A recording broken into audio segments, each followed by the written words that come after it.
sudah masuk malam 26 Rajab. Maka bulan Rajab ini di antara doa Nabi, Allahumma barik lana fi Rajab wa Sya'ban. Berikan kami berkah di bulan Rajab dan bulan Sya'ban. Wa ballighna Ramadan. Sampaikan kami ke bulan Ramadan. Saya akan sampaikan tausiah 60 menit. Setelah itu tulis pertanyaan, mana yang mengganjal di pikiran kita bahas dalam tanya jawab insyaallah.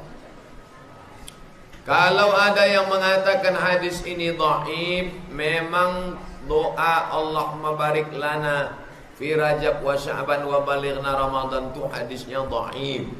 Hadis paling tinggi sahih, di bawah sahih hasan, di bawah hasan dhaif, di bawah dhaif maudhu'. Hadis sahih sama hasan tak ada ikhtilaf ulama. Silakan pakai. Hadis dhaif ni masalah.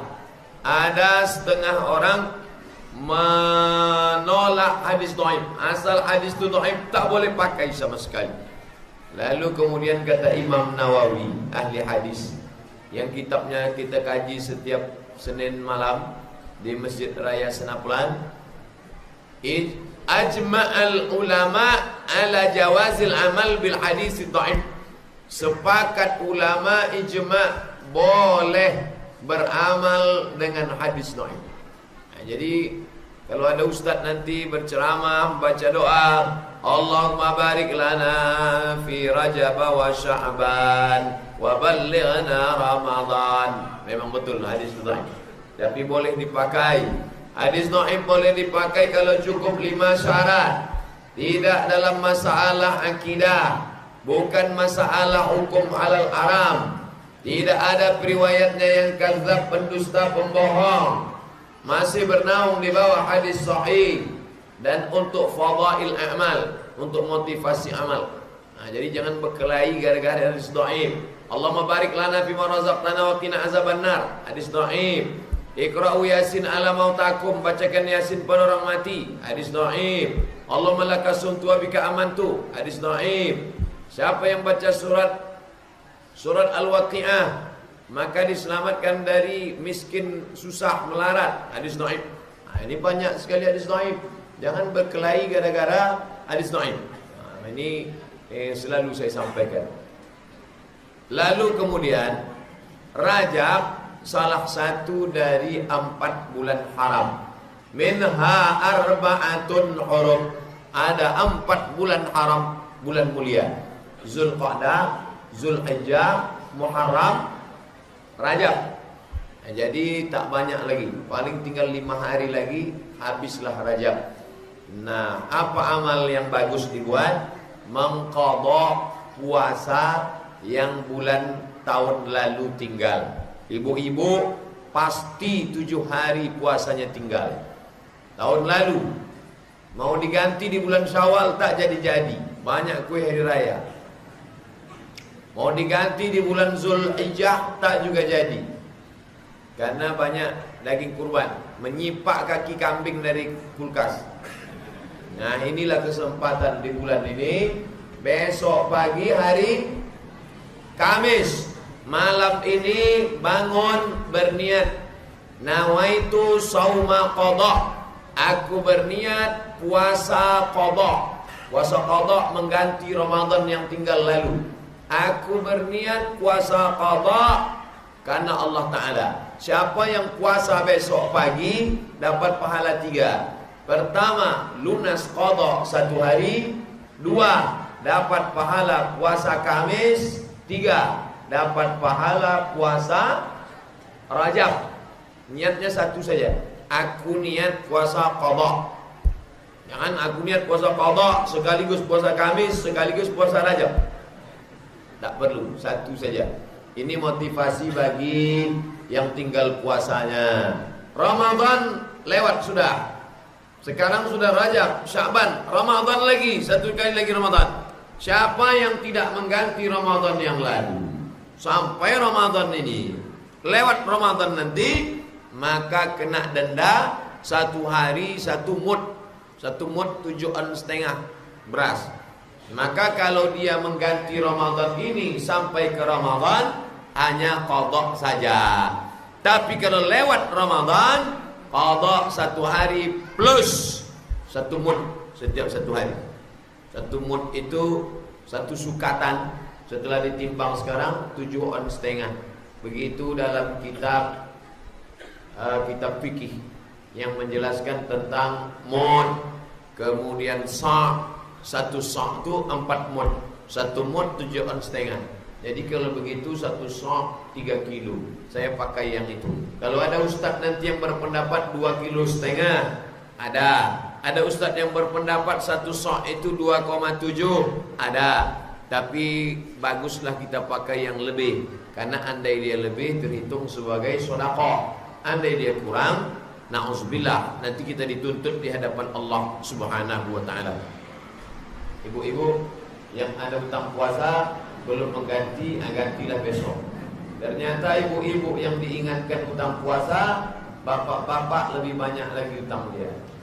Ibu 7 hari, bapak tuh 14 hari. Banyak orang menganggap perempuan tak banyak hutangnya, laki-laki tak ada hutangnya, padahal banyak hutang puasa. Habis Rajab, masuk Sya'ban. Sya'ban bulan yang paling banyak dilaksanakan Nabi puasa. Yang meriwayatkannya orang yang tidur sekamar, serumah sama Nabi, yang tahu Nabi makan atau tak makan. Siapa dia? Aisyah radhiyallahu anha. Kana Rasulullah sallallahu alaihi wasallam yasumu Sya'ban kullahu. Nabi pernah puasa bulan Sya'ban full. Tapi tidak tiap tahun. Pernah. Itulah dalil boleh kalau ada nanti orang puasa sebulan penuh. Makna kullahu mu'zamahu, sebagian besarnya. 2 makna. Pertama, kullahu, sebagian besar Sya'ban. Ramadan full 1 bulan. Di bawah Ramadan Sya'ban. Di bawah Sya'ban 4 bulan haram. Nah, ini bulan yang paling banyak Nabi puasa. Puasa ini bagus. Di badan kita ini banyak kelebihan gula, diabetes mellitus, kelebihan lemak, kolesterol, kelebihan racun-racun. Karena yang kita makan itu racun. Makan nasi dari padi tumbuh karena disemprot pestisida pakai racun. Makan apel itu tidak dimakan ulat karena racun. Racun menumpuk di dalam darah, menjadi kanker darah, kanker daging, dan macam-macam penyakit. Dengan berpuasa, maka badan kita memakan kelebihan darah, kelebihan kolesterol, kelebihan racun-racun tubuh, dimakan dengan banyak puasa sunat. Banyak jamaah menyangka saya kurus karena puasa. Enggak. Jarang puasa karena musafir. Oleh sebab itu, Bapak Ibu yang puasa amat sangat baik, amat sangat bagus. Adik-adik mahasiswa, bagus kalian puasa. Manfaatnya 2. Pertama, irit belanja. Yang kedua, menurunkan libido seksual. Nafsu ada, tapi libido seksualnya diminimkan. Itulah mengapa kata Nabi, faman lam yastati', siapa yang tak sanggup nikah, fa'alaihi bisawm, banyak-banyaklah puasa. Fa'innahu lahu wija', puasa itu obat baginya. Nafsu ada, tenaga tak ada, bawaannya mau mati. Nah, ini bagus kalian banyak-banyak puasa sunat. Nah, saya pergi ke rumah saudara saya, dikasihnya brosur. Somat, ini ada brosur, coba baca dulu. Saya bacalah brosur. Rupanya isi brosur tadi, kata orang barat nih, yang punya brosur ini orang barat. Katanya kita ini banyak betul racun dalam badan akibat dari bahan-bahan kimia. Orang Australia, orang Singapura tidak mau makan sayur kimia. Makanya sayur-sayur yang ditanam di tempat kita tidak boleh pakai pestisida, tak boleh pakai pupuk kimia, tak boleh pakai pupuk-pupuk, hanya pakai pupuk asli tai ayam sama tai kambing. Itu yang pupuk organik. Itulah sayur yang mahal.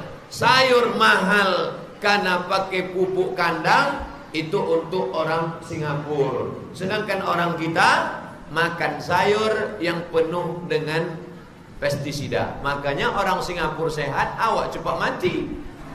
Orang kita sakit berobat ke Singapura. Nah, itu sudah rahasia umum. Oh, tak usahlah kita bahas itu. Yang penting jelasnya bahwa lalu kata dia, karena banyaknya racun dalam badan, maka cara menghilangkannya orang barat menyebut namanya terapi fasting. Fasting artinya tak makan berat, tak makan gandum, tak makan roti, tak makan keju, tapi minum boleh. Minum boleh, makan buah boleh. Mereka tak tahu puasa, mereka taunya fasting, tidak makan berat. Itu maka makan pagi itu disebut dengan breakfast. Break memecah, fast yang tak makan tadi dipecah menjadi makan. Nah, maka kata dia 1 bulan paling tidak orang fasting 8 kali. 8 hari kata dia sebulan. Waktu saya baca selebaran ini, subhanallah, masya Allah, tabarakallah. Nabi kami sudah mengajarkan itu 14 abad yang lalu, sebelum orang barat ini tahu tentang kanker, cancer, tentang penyakit, tentang racun dalam badan, tentang pestisida. Nabi kami sudah mengajarkan itu 14 abad yang lalu. Disuruhnya kita tak makan 8 hari, Senin Kamis, Senin Kamis, Senin Kamis, Senin Kamis. Kalau orang berpuasa, maka mati zat-zat, mati bakteri-bakteri, mati racun-racun, tumbuhlah yang baru-baru. Sel-sel tubuhnya tumbuh yang baru sebagai pengganti. Oleh sebab itu, satu sisi niatnya, tapi niat tak boleh dirubah. Tetap niatnya nawaitu shauma ghadin an qada'i, aku niat besok puasa mengganti qada puasa yang tinggal lillahi ta'ala. Nah, jadi jangan niatnya berubah. Aku puasa besok hari karena mau diet. Aku besok puasa karena mau hilang kolesterol. Aku besok puasa karena mau turun gula darah. Itu bonus. Itu bonus dari Allah. Yang penting yang jelas kita laksanakan saja ini mukhlishina lahuddin, ikhlas karena Allah Subhanahu wa taala. Nah, jadi habis 5 hari ini insyaallah nanti tanggal 15, 16, 17 kalau tak salah, 16 atau 17 masuk kita 1 Sya'ban. Nah, ini tak lama lagi Ramadan. Oleh sebab itu mempersiapkan Ramadan dengan banyak-banyak puasa sunnah. Banyak puasa sunnah. Ada orang puasa sunnah ini marah-marah aja bawaannya. Asal jam 2, jam 3 itu merah biji mata. Mata tuh merah aja dan menengok yang merah-merah aja mau. Nengok mobil merah macam menengok semangka. Kenapa Bapak marah-marah? Saya kalau puasa begini bawaan saya Pak Ustaz. Ini orang tak betul. Karena puasa itu menekan amarah, menekan hawa nafsu. Insyatamahu ahadun. Kalau ada orang mencaci maki, mengajak kelahi, falyaqul, hendaklah dia katakan 2 kali, inni shaim, inni shaim. Aku puasa, aku puasa. Nah, jadi jangan gara-gara puasa memperturutkan marah, memperturutkan emosi. Nah, ini perlu dikendalikan. Nah, selanjutnya nanti tanggal 14 Sya'ban. Balik dari sini, ambil spidol, kalender, pakai. Yang tak punya kalender Arab, beli besok kalender. Karena kita berpatokan ibadah dengan kalender Arab. 14 Sya'ban kasih lingkaran. Ngaji ini tak ada gunanya, banyak pengajian-pengajian kalau tak diamalkan. Langsung besok beli kalender yang ada hijriahnya, beli spidol, langsung lingkari. 14 Sya'ban malam 15 malam nisfu Sya'ban. Apa keutamaan malam nisfu Sya'ban? Ittala Allahu ala jami'i khalqihi lailatan nisfi min Sya'ban. Allah memperhatikan semua makhluknya pada malam nisfu Sya'ban. Fayaghfiru li jami'i khalqihi. Semua yang beribadah, berdoa malam itu diampunkan Allah. Illa, kecuali 2. Pertama, musyrik, orang yang syirik, masih menyembah pokok kayu, masih menyembah hantu, masih menyembah keris, masih menyembah gelang, masih menyembah rantai, masih menyembah batu cincin, masih menyembah setan, maka orang ini tak diterima Allah doanya malam nisfu Sya'ban. Yang kedua, musyahid, orang yang belum berdamai. Antara pengurus masjid belum berdamai dengan bagian konsumsi,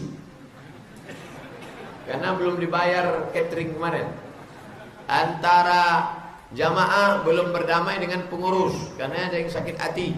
Ini berdamailah. Jadi malam ini sebenarnya ini malam perdamaian, supaya kita masuk ke bulan Sya'ban, khususnya malam nisfu Sya'ban, dalam keadaan plong bersih. Malam itu dihidupkan dengan ibadah banyak-banyak. Baca Quran, zikir, tahajud, witir, sholat sunat wudhu, sholat sunat taubat, bangun mandi malam. Mandi malam bagus. Kalau ada orang mengatakan mandi malam nanti kena penyakit tulang, itu habis maghrib sampai jam 12, itu tak bagus. Tapi dari jam 1, jam 2 sampai ke subuh bagus. Bahkan ada terapi mandi malam. Nah, lalu setelah mandi itu berwudu, salat sunat wudu. Usolli sunnatal wudu rak'ataini lillahi ta'ala. Caranya macam tahiyatul masjid. Iftitah, Fatihah, ayat. Setelah itu salat sunat taubat. Usolli sunnatat taubat rak'ataini lillahi ta'ala. Bagi yang mau membuat di masjid ramai-ramai malam iktikaf bagus. Mana dalilnya? Siapa yang membuat? Disebutkan dalam kitab Al-Mawahib Al-Laduniyah, ditulis oleh Imam Al-Qastullani. Kata dia, meramaikan malam nisfu Sya'ban beramai-ramai itu dilakukan oleh kalangan tabi'in. Di antaranya Khalid bin Ma'dan, Imam Makhul. Mereka ramai-ramai berkumpul di masjid negeri Syam. Tapi kalau tidak mau buat di masjid, buat saja di rumah masing-masing. Nanti kalau malam nisfu Sya'ban, anak-anak muda Fodamara, anak remaja masjid dari Masjid Raya Senaplan, ada Irma, Ikatan Remaja Masjid An-Nur, ada FSRMM, Forum Silaturahim Remaja Masjid Mutmainnah, dibuat ramai-ramai malam iktikaf, mabit, muhasabah, zikir, baca Quran. Bagus. Ini amalan-amalan yang baik. Tapi anda tidak ada masjid yang membuat, sendiri-sendiri saja di rumah. Ada orang kalau beramal sendiri malas, tapi kalau beramai-ramai semangat. Ikutkan aja dulu. Jangan menunggu orang ramai baru semangat. Sendiri tak semangat. Karena kita mati sendiri apa ramai-ramai? Sendiri, kecuali mati ramai-ramai.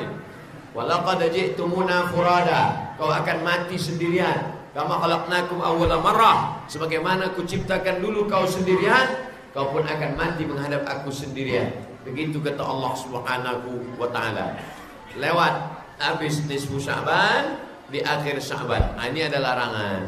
Izan tasafa Sya'ban. Kalau sudah lewat nisfu Sya'ban, fala tasumu. Tak boleh lagi puasa. Nanti kalau ada orang puasa, kenapa kau puasa? Ini sudah lewat nisfu Sya'ban, tak boleh puasa. Sudah lewat nisfu Sya'ban, tak boleh puasa. Itu ada sebabnya. Pertama, memang dia tak pernah puasa sunat. Sebelumnya memang tak pernah puasa sunat. Tiba-tiba setelah nisfu Sya'ban baru dia puasa sunat. Itu tak boleh. Adapun orang yang memang sudah biasa, Senin Kamis, Senin Kamis, Senin Kamis, Senin Kamis, lewat nisfu Sya'ban, puasa dia Senin Kamis, boleh, silakan. Atau dia mengqadha. Bapak Ibu yang mengqadha puasa lewat nisfu Sya'ban, ayo makan. Aku tak makan, aku puasa. Mana boleh puasa? Ini hadisnya. Idzan tasafa Sya'ban fala tasumu. Kalau sudah lewat nisfu Sya'ban dengan puasa, itu tak boleh kalau puasa sunat. Tapi puasa wajib boleh. Mana ada puasa wajib bulan Sya'ban? Ada. Puasa apa? Puasa qadha, puasa kafarat, puasa menebus sumpah. Siapa yang bersumpah bisa ditebus dengan puasa 3 hari. La yu'akhidhukumullahu billaghwi fi aymanikum. Allah tidak menghitung sumpah yang lara, sia-sia. Walakin yu'akhidhukum bima kasabat qulubukum. Tapi akan dihitung dengan yang serius yang ada dalam hati kamu. Mulut bersumpah, hati serius. Dilanggar sumpah, fakafarahu it'amu 'asharati masakin. Menebusnya fakafarahu it'amu 'asharati masakin. Kasih makan 10 fakir miskin. Au kiswatuhum, kasih 10 pakaian. Au tahriru raqabah, bebaskan budak hamba sahaya. Kasih makan 10, kasih pakaian 10, bebaskan budak hamba sahaya. Faman lam yajid, siapa yang tak sanggup, fasiyamu salasati ayyam, puasa 3 hari. Makanya jangan mau ditipu dengan sumpah. Ini banyak mau perempuan ditipu dengan sumpah. Suami saya sudah saya sumpah Pak Ustadz, abang kalau nikah sama aku bersumpah tak kawin lagi ya. Iya, itulah dia tak tahu. 3 hari puasa selesai. Perempuan tak mengaji, mau ditipu. Oleh sebab itu maka ini puasa, tapi jangan main-main sumpah.